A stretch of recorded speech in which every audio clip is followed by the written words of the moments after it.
Assalomu alaykum. Kitap o'qishmon beri avlodlar to'rbetiga xush keldingiz. Men hozir Shveysariyaning Siyaq deydigan bir kichik shahridagi Jegon ko'lining bo'yida. Bu manzarani ko'rib, biroz nima degan chiroyli deb qoldingiz. Haqiqatan bu bek go'zal. Shuning uchun atrofda odamlar bek ko'p. Bir soatdek bo'ldi, atrofda aylanib, bir yaxshiroq yetib olmay xil qiynaldim. Hozir mana bu yerga kelib joylashib o'tirdim. Hozir Abdushukur Muhammad Eminning Azguluk Malaikasi degan asarni davomlashtirib o'qib beraman. Ödeklarim shundoq chiqib to'la sayrab. Voy.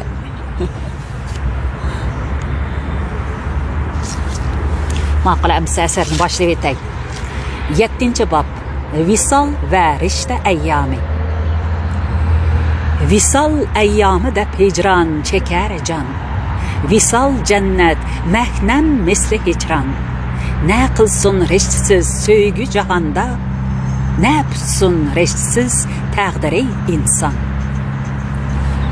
Mana qayg'u shodliqqa beparvo obod ostona.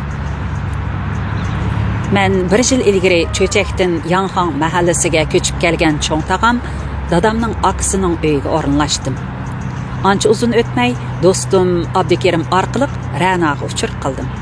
Abdukerim men saqlab kelgan Maralbeshi kunaslarda yenimdan ayrimagan Ra'noning suratini ilib, uning maktabiga chiqdi va o'zi ko'rmagan bu qizni uchirgan biri orqali toptirib, bu suratini uningga ko'rsatib, sizga mushu xotir daftarning egisi meni avatdi debdi. Surat chaplangan xotir daftariga mening Ra'noga yozgan xufiyona bir talay she'rim ko'chirilgan edi. Abdukerim Urumchi Sanshxonsi bilan Nanming mahallari orasidagi uyiga Ra'noni boshlab keldi. Uning yosh ayoli tamoqqa tamshalgan edi. Ra'no bu yangi oilaga munosib sovg'alar ilib kelgan edi. O ustiga yeşil palto kiygan bo'lib, yog'och palampay bilan chiqadigan ustunki qavatdagi bu ikki ig'izliq uyga xuddi bahor to'zidek uchib kirdi.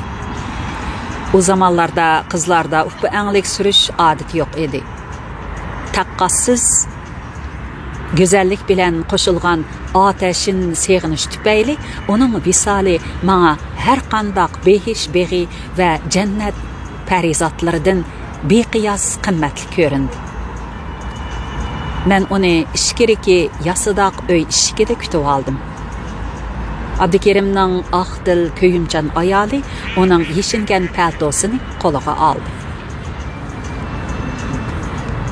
Shundoq qilib yana uchrashdik, dedim men choy qilib turgan hissiyotlarimni adab bilan tizginlab.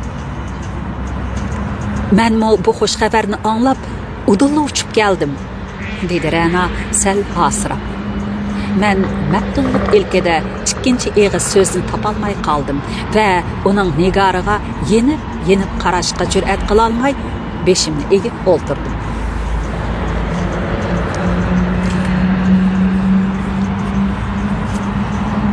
Abdukerim tug'ma pidokor va so'zman edi. U o'zining Ra'noning maktabiga qandoq chiqqanligi, u darsdan chiqquncha qandoq saqlab turganligi, Ra'no uni ko'rib, meni izdamsiz-a, meni deb hayron bo'lganligi, suratlik xotira daftarini qo'liga elib oldirib qolganligi, birdamdala uyiga kirib darvoza oldida uningga yetishganligi, avtobusdagi paranglarni oshkorlab Ra'noning yuzini anordek qizartib etdi.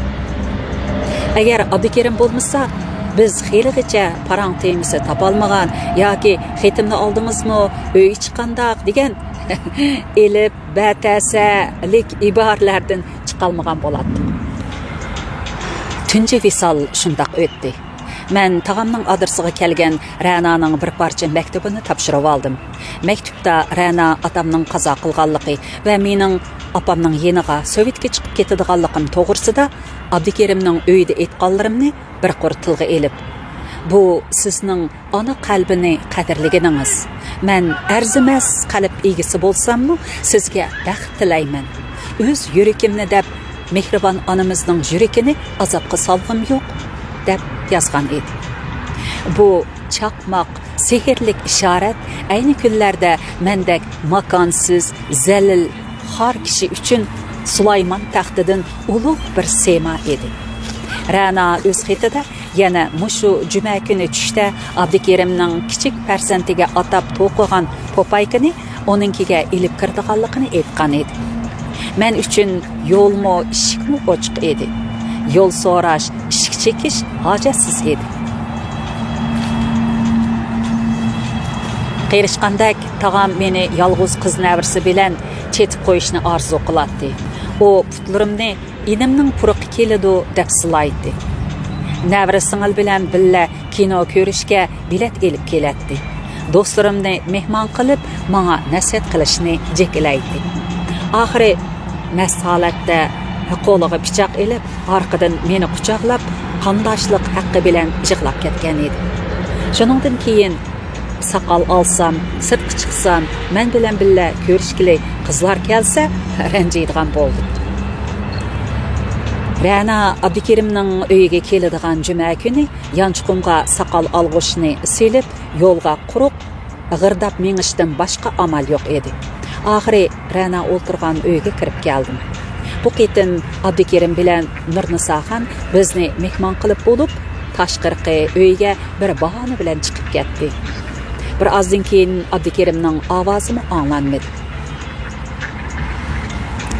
Bu xatni shundoq yozdingizmi? Dedim men. 10 hassa ortiq yozishim mumkin edi, dedi Ra'no yerga qarab.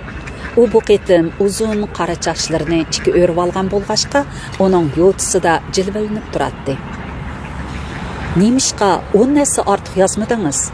Dedim men gapga ochilib. Sizni dona hisoblab, dedi u. Ikkimiz yaqin yonma-yon o'ltirishgan edik. Undaqda men qolaman, chet elga ketmayman. Opamni akeldirib, birga yashaymiz. Bu qarorim bo'lamdi, dedim men. U chiroqdek yorib ketdi va rostdanlama deb ko'zimga tikildi. Yigit so'zdan yanmas, yo'lvas izidin, dedim-da uning olqinini tutdim. Bu uning teniga tunji qo'l tekkizishim edi. Alaqınımның yerimidek kichik bu yumran alaqan ömürlük erişken baxtimning tunji şahididek hayajonliq titremekte edi. Biz körpede o'ltirganimizda arqamizga egiz qirlab tizilgan, ustiga adyal yepilgan, yotgan körpe, yostiq takilarni astin chiqargan bo'lsak, kerak, taqdirning karomati bilan ular ikkimizning ustiga g'olab bizni ko'mib tashlagan edi. Mushu turqi yer davrab, qiyomat qoyim bo'lib ketsimi, o'rnimdan turg'im yo'q, dedim. Sarang, unda qilmang, settirdi. O'rinni yig'ib etayli, dedi Ra'no.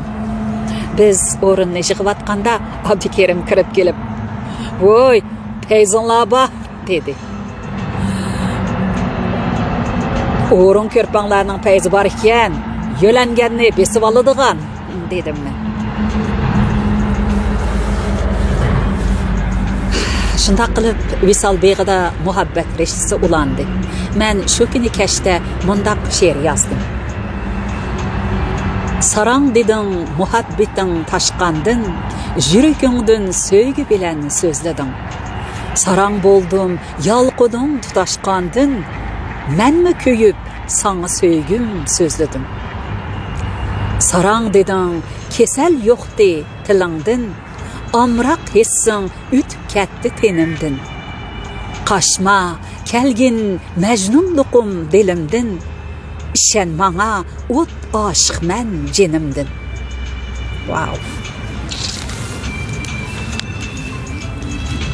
Men apamga xat yazdım. O Ürümchiga kelishga taraddud qildi. Men yana bir qancha qitim Abdukerim konlarning uyida Ra'no bilan uchrashdim. Bu chaqda har kuni degidek uningga xat yozatdim. Har bir qitimda Ra'no Noziga atab she'rlar yozatdim. O göz aldımda kök kanat kerip kötürülüvatkan, arkada quyosh nurani chaqnavatkan oltin so'moroqqa o'xshaydi. Biz shu yilqi qishliqi shahar sirtidagi edirlarda qor ushqunlari ichida tortishib, so'rishib, to'g'lishib o'ynashdik. Oq qor emas chechilib turgan, u samadın tökülgen uncha. Dala emas biz dastlab yurgan, u parilar qasri gul g'uncha. Malaika o'zing ay dilbar, nijot berib samadın tushgan. Qanotlaring bebaho go'har, men ruhingdan nafas surgan tan. Balki shudur umr rohati, ondan o'zga jabrlik olam. Ko'rinmagay kulpat hayvati, qudrat bo'lg'ay muhabbatga jam. Men ana maktabimga xizmatga tushdim.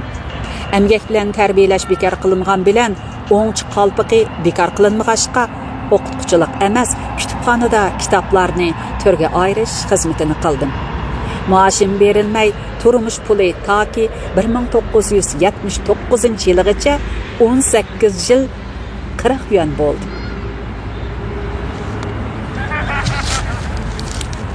Ra'no bilan bo'lgan aloqamiz atrofga taraldi. Ba'zilari Ra'noga qolib qopar kishiga tegma desa, ba'zilari menga bu san'atchi go'zal bilan o'ynab ol, to'y qilma. O'ynab elib tashlab Soyuzga, ya'ni Sovet ittifoqiga chiqib ket deyishdi. Ba'zi qizlar Sovet pasporti go'har bo'lgan bu yillarda menga ota-onalarimizning billa o'tgan Ra'no sanatoriyada yotgan tug'mas, sizga bizdek vafo qilamdi deyishdi. Ammo bu xabardan ruhlanganlarmi ko'p edi. Ancha kechikmay opam keldi. O qadinas do'sti Razixon onamizning uyiga tushdi. O bu qitimmi meni elib ketishga kelgan edi.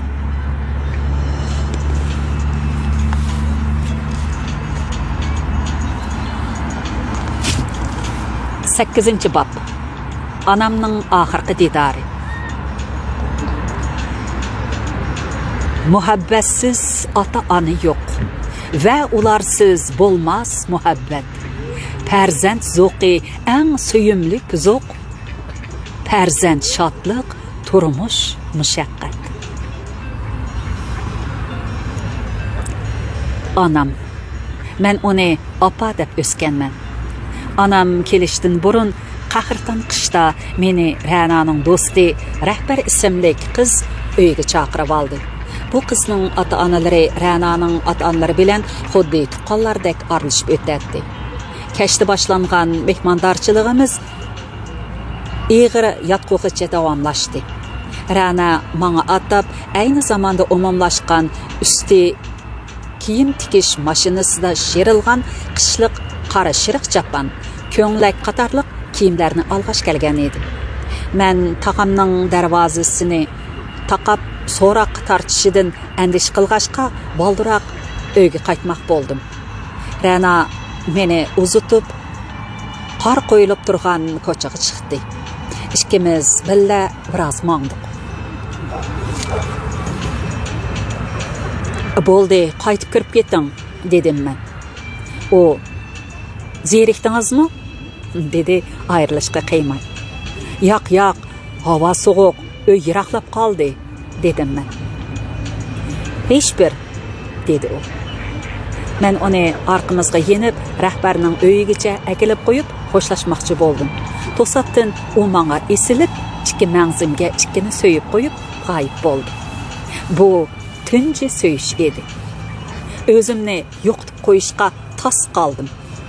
O'zim ko'rilmagan tuyg'u ichida xuddi mastak tor ko'chaning goh u yiqida, goh bu yiqida daldanglab qoldim. Quluqimda uning hech bir degan so'zi takror shivirlab turadi.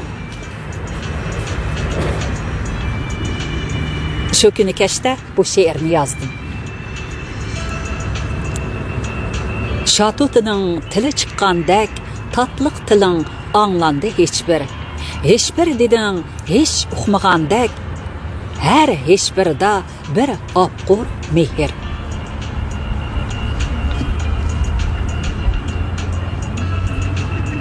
Apam kelib onaliq mehri bilan meni elib ketish haqida ko'p nasihat qildi.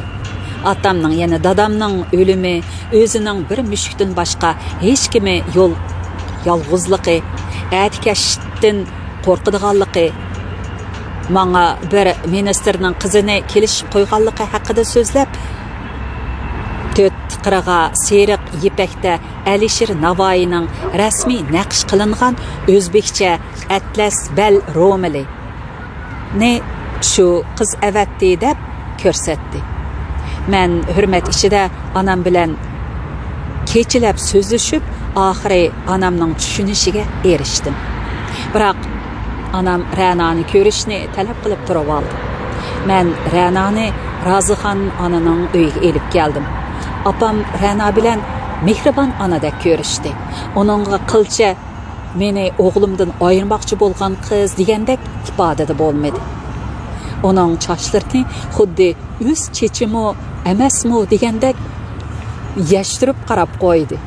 Kechasi qondirib kelib, yeniga elib yotdi. Apam doktor, jamiyatchi va shoir edi. Aytsa menga Ra'no bir qancha go'zalning badan va husnini bir gapda qilgan chiroyli zibo qiz ekan. Aql va adab kishilik fazilatida komil ekan. Sizning so'zingiz uning yuzi meni qoyil qildi. To'y qilaylik. Men muqaytib kelib, nabirlarimni ko'ray, dedi. Rozixon ana va uning qizlari ruhlanib ketdi. Shukrullani o'z bolamdek ko'tirib cho'ng qilgan edim.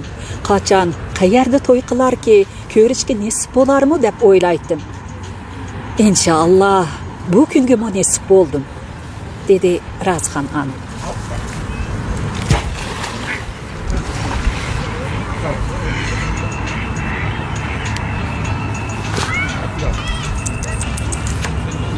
Ra'no bilan billa ko'nirab ketgan Velis markali jip mashinaga tushib, Urumchi yangi shahar rayonlik hukumat ishxonasiga berib, nikoh qog'ozi kastirib olganimda qanchalik zatbari tantanasiga cho'mganligimni tasvirlay olmayman.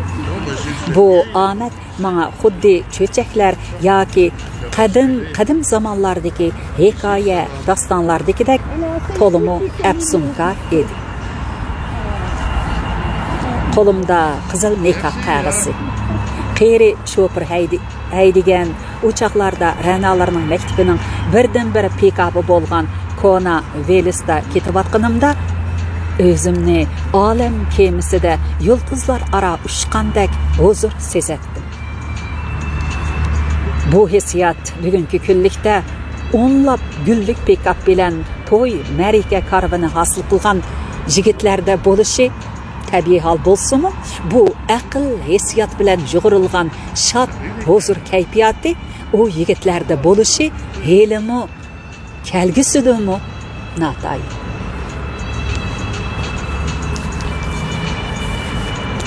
Rozixon anam başlagan qiz so'rg'ichi elchilar Ra'noning ota-onasidan rozilik olgandan keyin mening va Ra'noning yaqinlari to'y taraddudiga kirishdi. Adam ko'ksiga to'shqan yuragi o'rnatib olgan ba'zi odamlar xuddi yaqin suvdagi lojilardek so'rib elib chiqishdi. Biz sana ko'ynimiz adash, to'yni al qatori to'y zalida o'tkazmay, uyda o'tkazganing yaxshi, dedi ulardan biri. Biz inchki o'yladik, seni to'liq odam tonaydi. To'yga odam ko'p to'plashib ketsa, beshida qolpiqi yo'q yo'ldoshlarininkidan ko'proq kishi kelsa, ta'siri toza yaxshi bo'lmasmikin, dedi yana biri. Bu men o'ngchining nikoh murosimi emas, yana Ra'noning to'yi. her ikkimizning ota-onamiz va tuqqan do'stlarimizning muhim ishi. Ularga men xizmat ishlay olmayman, dedim. Ular to'yga tayyorlagan yemekliklar bilan mehmon bo'lib chiqib ketishdi. To'y tayyorligi qanday bo'lganligini eslay olmayman. To'yni Ra'no va do'stlari tayyorladi deganim tuzuk. To'y zaliga odam liq to'ldi. Ular 3 yildan ilgariki kurash yig'iniga qatnashuvchilardan hassalab ko'p edi. Ularning chaqirilganidan chaqirilmagani, maktab ichidagilardan maktab sirtidagilari ko'p edi. To'yga Abdunum rayonining muavin raisi general mayor Muhammad Iminov, ko'pligan yozuvchi, shoir, san'at ustozlari kelishdi. Ularning ishida Shakespearening Güldürü bari yağmuru yok namlı dramasını oynaydigan kollektiv avtobus bilen kelishgan edi. Abdugul akamning Soniyi, Ahmet Ömer akaning qiziqchiligi, Qambar xonim, Maryam Nasirning usullari, Rabia Muhammadning naqshisi, Abdullah Hamidning akordeoni, Qurbon Ibrohimning ravabi bu to'yni xalq to'yi pallasiga ko'targan edi. Albatta, tang yig'ilgan yuraklarga hamma narsa ayon edi. Ular toki kech soat 4gacha mashrab qilishdi. Kechda ularning bir qismi o'zlari to'nishlarini tepib konuşup, atsi uyda yana bazmi uyushtirib berishdi. Bu bir bishorat, bir tarbiya. Taqdirining paxta ichida o'tni saqlab, yana uni umid suyida yo'yish edi. To'ydan keyin u chaqlardagi bu Argun sahrosiga to'y ta'tisiga chiqqanlarmi xeli bo'ldi. To'y kechisi opam, Razxon onam, Aysham xonim qatorliq onalar Ra'noning onasi bilan birga qo'ndi. Azgulik malaikasi to'y kuni yig'lamadi.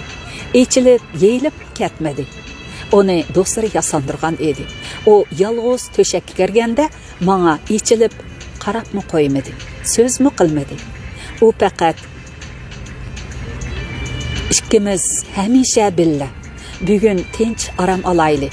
Buningdanmi ortiq murad maqsad bo'lamdi, dedi. Menmo aşıq-məşıqlardek xiyal bilan uning taklifini qabul qildim. Men chirog'ni o'chirmay, uning shaptul chechigidek yuzi, lachin qanot qishi va cho'vilib turgan qora qo'ng'ir ipak sochlariga qarab yotqim keladi. Saharga yaqin ko'nglimga bir andisha tushdi. Yan uyda onam do'stlari bilan yetibdi. An'ana bo'yicha at sahar to'shak ko'rish bo'ladi. O chaqda bu har ikkimizga sat. Ra'noning ota-onalarga texmi sat bo'ladi. Bu dag'dug'uluq to'yimiz sharofatiga dog' takkizib, yig'ishtirg'isiz so'z cho'chak paydo qiladi. Uning ustiga Ra'no jungo va chet ellarni aylangan usul o'qituvchisi. O'ylarim Ra'noni cho'chitibdi. Atsi opam rozimanlik bilan Ra'noni chin quchoqlab so'yib, qo'lidagi uzukni. To'y uzukini so'qtirishga ulguramadim. Men o'g'limni julib elib kelaman deb yo'lga chiqqashqa to'y taraddud qila olmadim.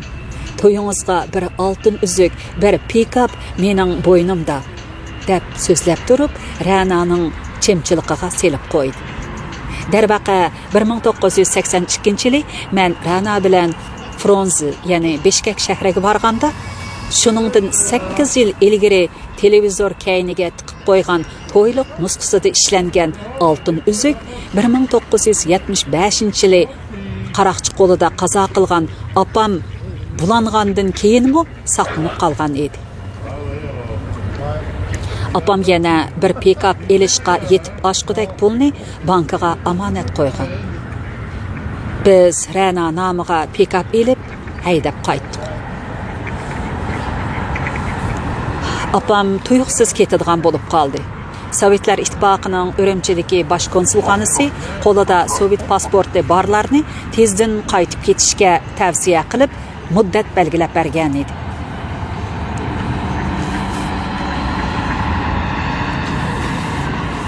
Rana bilan ikkimiz uni jipda Ürümçi aerodromga uzatdik. Apam Rana'ni söyüp bağrıga basqanda Rana qo'lidagi hamma üzükini apamga sovg'a yo'lliq tutdi. Apam unimig'aniga qo'ymadi. Bu üzükler apam qazo qilgandan keyin qolgan uy besatlari qatorida qo'limizga tegdi. Taqdir Rana'ning qo'lidagi üzüklarni bu ikkisining qo'liga, onundan keyin hozir nikohlangan ikki o'g'limizning ayollari, kelinlarimiz qo'liga rishit qildi.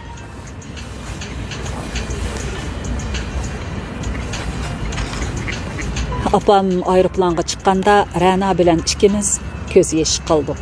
Keyin bir-birimizning yeshini surtishdik. Kim bilsin, ancha kechikmay ikki davlat munosabati jiriklashdi, chegara taqaldi. Apamning vatanga qaytib kelish g'oyasi xuddi yaltirab yo'qolgan Hasan Husandek g'oyib bo'ldi. U o'z maktublari bilan ahu zarg'a to'lgan she'rlarda faryod chekib qoldi. Men chet elga bog'langan unsur qatorida takrar haqorat, o'y, xatchak oqtirish va taqibga uchrab turdim. Shundaqdimi visol umidi qalblarimiz ko'kida o'z jilvisini jalolantirib turadi. Kim bilsin, aerodromda quchoqlashish oxirgi visol bo'lib qolgan edi. Men apamni uzatib qaytishda bir parcha she'r yozgan edim. Apamning she'r misralaridan mundaq bir parcha g'azal yozganligi ma'lum bo'ldi.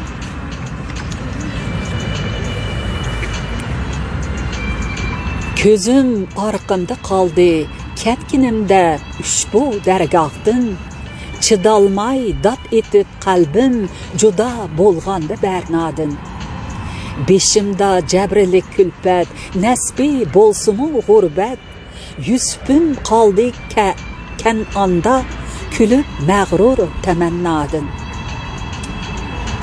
O'zim yolg'iz, dilim g'amnak, g'azaldin o'zga yo'q dilbar. Ba'ayni nur kabi o'tmaklikim qismatmi daryodin. Siyabirla ko'zim yoshi, manga ulpat malak go'ya. Oqar sinamda bir chashma, hisobsiz durib ma'nodin. Shukrim yaxshi qol alda, seni qalbinga topshirdim. Vatanning xoki hamrohi, shifoliq ibn Sinodin.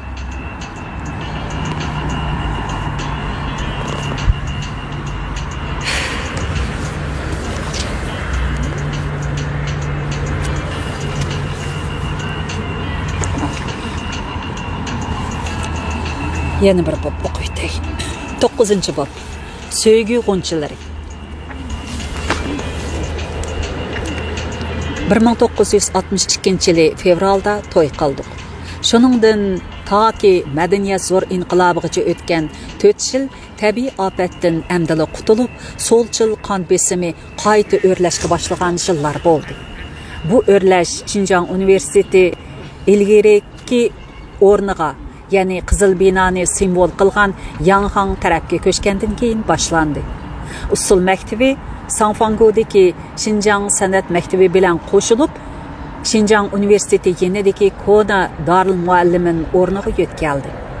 Biz Xinjiang universitetida keyincha Xinjiang san'at maktabida 19 yil, ya'ni 1963-yildan 1982-yilgacha o'tirdik. Rana'ning ota-onalari biz bilan birga yashadi. Rana to'ydan keyin homildor bo'lib qoldi. Uning seziki to'limi qattiq bo'lib, hech narsa yemasdan yeganni qusatdi. To'xtagan opam uningga har xil narsani pratqizatdi.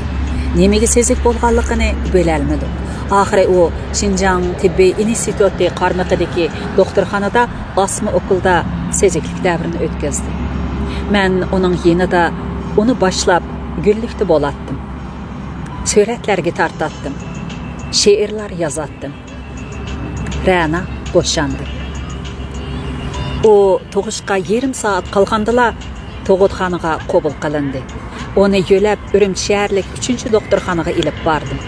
1963 yılının 9 yanvar keçisi Rana'nın qıyınıb atqan avazını anlap koridorda jüretdim. Tanrıga yalvarattım. Bu vaxtın jığı avazı anlandı. Ama o başqa kişinin farzandi edi. Rana tinchib ketdi. İçim tıtıldap turganda sestra bana xabar qildi. Oğul,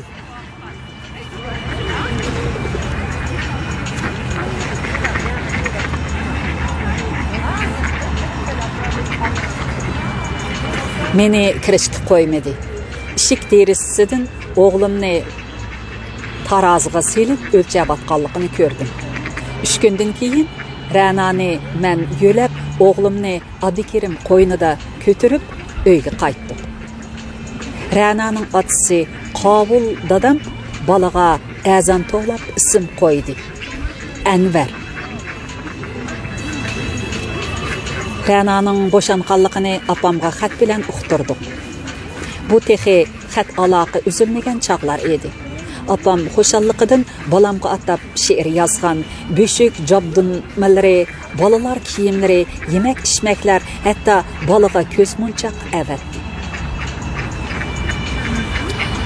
Men Anvarni harvisiga selib o'yintatdim.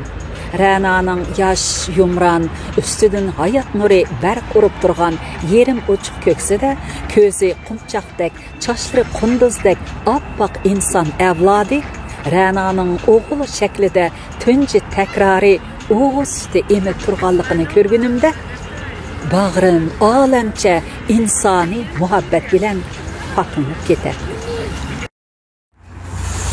Şundaq, men onu Anvar dep atadım. Anvar Nur, Nusrat çeçeki edi. Men belki ecdadım şu Nusratga telmirib, ümit bilen yaşap keldim. Tonuşlarımdan biri, özünüzdek A harfi bilen isim qo'ymapsiz-ku deb so'raganda men mening ismim A bilen başlanıp, elip tek tik bo'lib ketgachga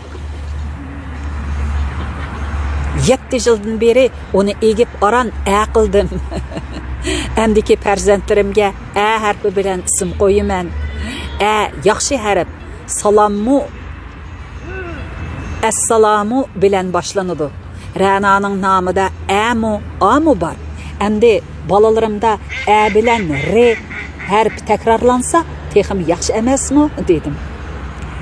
Anadan ilgiri farzandlarimga Lütfi, Sübhi degan ismlarni o'ylashqinimda biri siz yana millatchilik qilmang degan edi.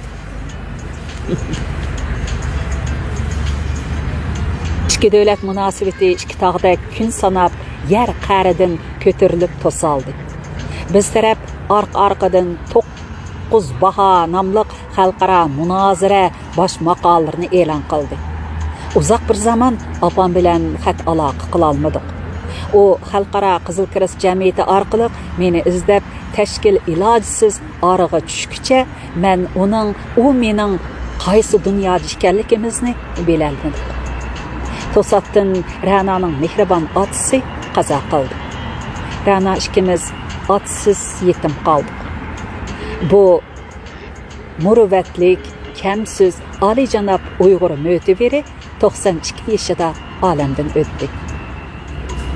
Bu aziz peşivani gurbetde uzatdı. Mening cho'ng tog'amni qazo qildi. Xudoning rahmeti bilan To'xtixon opam hozirgacha biz bilan birga yashab keldi. Biz Şinjan san'at maktabiga ko'chdik. Mening ahvolim yanala o'ngchi qalpiqi soyasi ostidagi holatda edi. 9 baha, pötni aniqlash o'rganishlarida men qushqash balasi tutadigan tomning to'shki bo'lib qolatdim. Hayron men to'yimda qaynab may ishgan, otamning nazarida hesdoshlik qilgan kishilar mundaq o'rganishda birdilla o'zidagi tomning to'shkini kokil layda choplab etib, mening ichida qushqichi yo'q, faqat nohaq qo'zi qiqib qala bog'lagan tomning to'shigini qolaydi. Ajoyib rohiyat. Ba'zida boshqalarni qo'zg'ab odamgarchilik, qerindorchilik saxovatini qiladi va ba'zida qo'liga gal ustiri ilib bejirim tanni tiladi. Bu balki ko'p asr atlagan Uyg'urcha AQ ruhidir.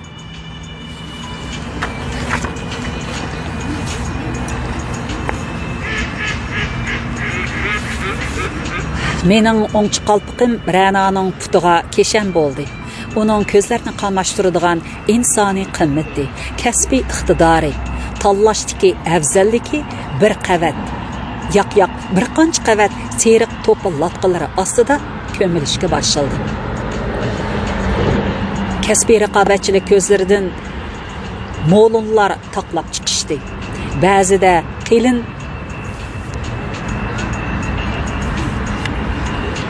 Ba'zida qilin qarxona tikannimi xuddi oqqudek yasab qo'ydi. Bu yillarda men Jungoning mashhur o'rda tarixi 24 tarixni o'qishga tushgan edim. Kutubxonada o'qidi desa, muhimi qadimki Jungo tarixi va she'riyati bilan qadimki Grek tarixi, Odessa va Iliada, Hindistonning Ramayana, Mahabharata dastanlarini o'qidim.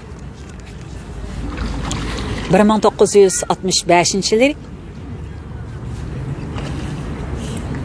1965-yili Ra'no homildor edi. Uning vaqt soati yiqilib qolganda, uni Abdunum rayonlik xalq doktorxonasining tug'ut bo'limiga qo'l harvisiga selib elib bordim. Ra'noning bu qitimliq bo'shinishimi kashda elektr chirog'i ostida bo'ldi. Men koridordagi uzun qattiq taxta o'rindiqda goh o'ltirib, goh koridorda mengib, Ra'noning salomat bo'shinishini hammadan ulug' bilib, betoqat edim. Tajribalik xilila to'xtalgan sestra menga "Ayolingiz o'g'il tug'di" dedi. "O'zi qandoq? Ra'noning o'zi?" deb so'rdim aldirab. "To'qmoqdak" dedi meni xotirjam qilib ko'lib. Bu qitim ana bola ikkilisini qo'l harvisiga yotqanga o'rab silib uyga qaytirib keldim. Uyda to'y xushalliqi, To'xtxon opam o'zini qo'yar yer topolmay qavat xushal edi. Anvar 2,5 yoshdan g'alqagan kichik o'yinchoq avtomatini taqildatib yurgan edi. Yuragi sezdi bo'lg'ay inisidan yuzini siladi va bizga qarab hijaydi. Anvarning oyog'i va tili baldirga chiqqan edi. Ikkinchi farzandning nomi Akbar bo'ldi. Uni To'xtxon opamning inisi Maddoxtikam azanchillab qo'ydi. Menmo Ra'nomu yolg'iz bola bo'lg'ashqa 2 o'g'illik ota bo'lganimga qavat ruhlanib mundaq she'r yozgan edim. Bir o'g'il bo'p o'sgan edim, yakkilik armon deman. Anvar Akbar 2 o'g'lim, birlaman osmon deman. Gar beshim tig' ostida, ammo dilim Adnonda hur, bilmagan do'zaxda dar Ra'no bilan bo'stondaman. Anvarim nurdin misol, Akbar ulug'luqdan xabar, al havo sursam nafas, shu vajhamon darmondaman. 2 o'g'lim mangzidan iqboli avlodim ko'rib, elga nusrat quttilab lochin bo'lib javlondaman. Bu hayot kulpatda, ammo dil emas g'aflatda band. İftixor shaydoyga kulmak, ig'ir davrondaman.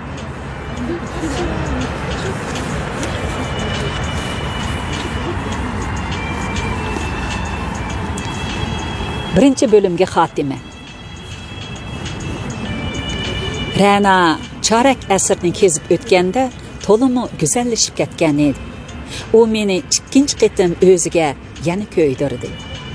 Men uning farzandlik bo'lgandan keyingi go'zallarmi havaslanadigan bo'yi, zilva badani, attirgul bargidek yumron yuzi, zinihi, chehrasi, ipar to'kilib turadigan o'skilan kirpiklari, qunduzdek yaltiragan, butun bo'yini bo'ylab yergacha sangilab turgan ot yolidek yirik maftunkor chochlari, xush ovozi, menish turishi tamkin va shu sababdanmi haslab qimmatlik tabassum sülkitini o'ziga jamlagan go'zallikning tug'ut do'lqinidan keyingi yangi afsunkor gul behiga qayt ko'yishdan tashqari yana uning ona deb atalgan ulug'vor ilohiya maqomiga ko'tarilganligiga zo'qlandim.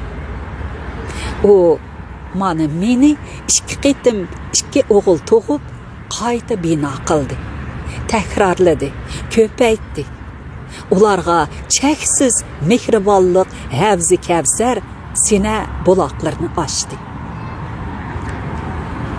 O farzandlarining bizni ona, dada deb atagan chuchuk tilidan samimiy muhabbatning abadiylik rishtasini his qildi. Ana qiyofatiga erishgandan keyingi janon didor go'zalligini yana farzand bilan, qon bilan yangi pallaga ko'tardi. Rana stil tuzitish oldidagi shuhratlik birinchi hayot farnamda menga yaqinlashgan. Xatlar yozishgan bog' kepinaklaridan farqlanib, meni dal harakat davrida kurash ustida didor yoki hissiyotga berilib emas, balki xalqqa bo'lgan yalqinlik muhabbat, g'oyibi mas'uliyat bilan sug'urilgan aqli tafakkur bilan yoqtirib qolgan edi. Bu dal uning xabardor va havaskorlari, hatto o'zini yo'qotgan mahliyolari ko'paygan mushtarlik chig'i edi. Ra'naning tanlashi hatto u haqoratlik, cho'ng xatlik yezit shaklida zarbaga uchragandan keyinmi, u kino film cho'lponligidan qoldirilib qo'yilgandan keyinmi, mening jazo lageriga haydilishim bo'shatilgandan keyin tolumu namrat sargardan altida turganlikdan keyinmi bo'lchimidi. Aksicha bir qaror topdi. Oxiri u hatto chet el pasporti uchun qeri chollarga nikohlanayotganlar chiqayotgan yillarda bundoq chetga chiqishi qo'l ilkida turgandimi, hech ikkilanmay menga o'zining chaqmoq ushqundigan xetini yezib, ömür taqdirining yo'lini ochdi. Buningsiz men bu jur'atga kelmas edim. Bu uning sohib jamal go'zalligi, onalik go'zalligi ustiga ajoyib aqli va fikr tuzilma go'zalligini qo'shdi. Bu menga kashmish hodislardan keyin borgan sari ro'shan ko'rinishga boshladi. Onun gavdasida ko'ringan bu uch go'zallik bo'lmagan bo'lsa edi, mening baxtim xuddi to'pon kalkunida g'arq bo'lgan maxluqning taqdiri edi. O'ylab qoldim. Ayollik ulug' qudrat. U tufayli mumkin ijobiyliklar mo'jizador bo'lishi va u tufayli ijodiy mumkinliklar barbod bo'lishi tarix takror isbotlagan haqiqat. Ma'qul amsa, bugun mushunchalik o'qib beray. Shuning bilan bu asarningki birinchi bo'limini o'qib tamomladik. Quyoshmi o'ltirib qopti.